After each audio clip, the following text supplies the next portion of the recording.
คล้องใส่แหงเสียยะนะครับผมได้เลิกงามยามดีนะเอาอธิษฐานก่อนเฮ้ยบ่แม่นอันนี้ปล่อยปลาเลี้ยงบ่เห็นดอก คล้องใส่ไก่พี่นะครับเตรียมไว้แล้วเหลือแต่เติมน้ำเดี๋ยวจะเติมน้ำใส่นะครับนี่อันนี้ปลาหมอนะครับมันสิได้เวลาเลี้ยงแล้วมันสิได้รักษาเฮานำนะครับบ่เกี่ยวกันเด้ออันนี้โอ้ยจมน้ำซะเนาะอ้าวเนี่ย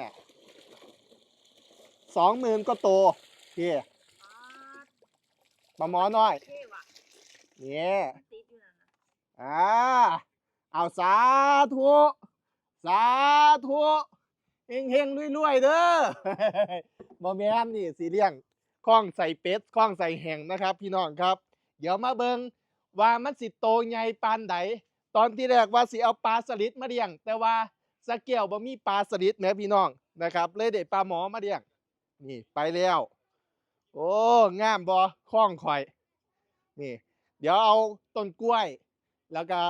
ต้นบักพริก ต้นกะเพราต้นข่าไว้เฮ็ดสวนครัวกินอยู่หลังบ้านนะครับ ผู้ใดเบิ่งอยู่ก็กดติดตามไว้คอยเป็นกำลังใจเสียยะน้ำเด้อสวัสดีครับ